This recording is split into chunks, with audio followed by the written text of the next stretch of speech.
Hey students, how you guys doing this week? Hopefully you guys enjoyed last week with talking about structures of stress and strain. For some people it's kind of hard to understand stress and strain and also structures because they have a hard time looking in at things in 3 dimensions. And so they have a 2D object and then trying to figure that out and project that out into a 3D plane can sometimes be difficult for students. That's okay. I think most of you guys did a very good job on it that I saw, that I've seen so far. I know that some of you guys are. I'm doing this this overview video on Thursday the week prior, so some people are still going through it. But for the most part, most of you guys are doing well. This week we're going to be talking about earthquakes. We're going to be talking about how earthquakes relates to plate tectonics. Now, hopefully, you guys already kind of determined this, that all these kind of subjects that we've been talking about in this unit are very much related to plate tectonics. They go back to plate tectonics, and so it's a very important concept to understand. So our next unit exam, which is coming up the week after spring break, is related to this, so much related to plate tectonics and how that works. Now that week, the week after spring break, we're going to be getting back in the swing of things, so we're going to be the first part of the week, we're going to be doing a little bit of review for the exam, and that's really what we're going to be focusing on for that week. So have a break is what I'm saying. For spring break, have a break. If you want to study, that's great. But I'm purposely planning on having some time there for you to study.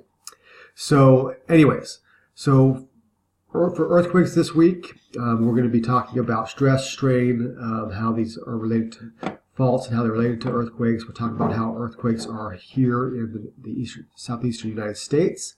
They don't happen very often, but they still can happen here. And then we're going to start going into some of the other objectives that we have. So the objectives for this are, you can see in this area here, is to explain what an earthquake is, what processes cause earthquakes, and then how an earthquake energy moves through the system or through the earth. Okay, interpret the meaning of an earthquake size, as discussed in the media, and how to calculate the differences in their energy output and size.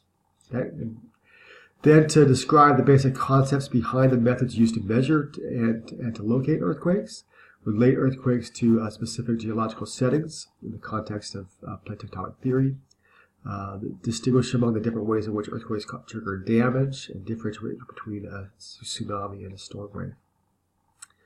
Then we're going to critique a prediction of an earthquake, given the real limitations on the predictability of earthquakes. There's some steps that people can take to mitigate earthquake damage and casualties, and then understand the difference between risks, hazards, and vulnerability. So, as always, here's your readings. There's a glossary there for you to be able to help you with some of the main concepts. Most of those are from your text, but in your text there's more of these, and I only put the ones here in these glossaries that pertain to our discussion. Some of the ones in the text I don't even talk about, and I don't feel like it's necessary for you to learn. Okay, so the ones that I put in these glossaries are the ones that I want you to know. Okay. Also, here's our lectures for this week. There are some lectures here. For some reason, this one wouldn't come up into YouTube, so I had to put it in my other program. So that's the same with this other one. So hopefully that will work fine. It should. And then your discussion this week is really to synthesize what we've been talking about in this unit. So what I want you to do is I want you to go back to the discussion 6 post, the one where we talked about plate tectonics and the different plate tectonic settings. In that setting, you picked a specific plate tectonic setting to discuss and to talk about, and to relate to some of these other concepts that we're talking about, metamorphism, geological resources, and things of that nature. What I want you to do is I want you to go back to that post, repost it in this discussion, but correct any mistakes that you had in the last one. I know for many of you there were some misconceptions that you had or mistakes that you did, and a lot of times in your comments for your grade, I went back and actually hopefully helped you with some of those. And some of you guys, even though I come in sometimes and post in the discussion board, some of you guys never went back to make those corrections that I suggested for you in those posts. So go back through and correct those. Now, there are a few of you who did not do discussion 6. What that means is you're going to have to do it this week is to pick one of the ones that have not been done in discussion 6, and then discuss it this time. Okay, and so so you're going to have to do some go back and redo some of the work, not redo, but do some of the work if you missed it. Okay, so this week what you're going to do is get that material, correct it, and then you're going to add on to it. You're going to add on information regarding earthquakes and structures. Okay, so for example, you're going to add what type of faults and or folds you'd find at that tectonic setting, and yes, you can find those on some of you guys had cratons and passive margins. They're not technically a tectonic boundary, but they are a tectonic setting.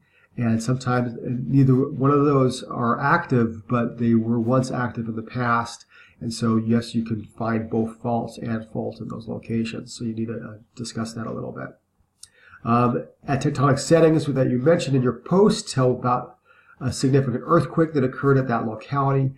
And once again, you can have interplate earthquakes at cratons and passive margins. So what basically you're just going to go and research an earthquake that's happened there in the past and tell us a little bit about it. It's not very long, just a short paragraph. Okay. The point of all this is you're creating this list of all the different types of plate tectonic settings, how ideas are put together, and I'm going to try to help direct you when you do this. Now I will post a key that I'll help you to study with for this next week. Okay, after this discussion is done, I'll post a key, and you can actually, of all the different ones, some of the main ideas that you have in them, and then that way you can, if there are still any misconceptions in individuals' posts, they can be corrected, and I think there's some of them that never were analyzed yet. So anyway, so that's our discussion for this week. So make sure you go back and do that. And then last of all, you have your 2 assignments, as always, your reading quiz on Tuesday, and then your online activity on Thursday. Okay, so if you have any questions, as always, please contact me either via the general discussion board, or you can always contact me via email. If you have any, I'll talk to you guys later, and let me know if you have any questions.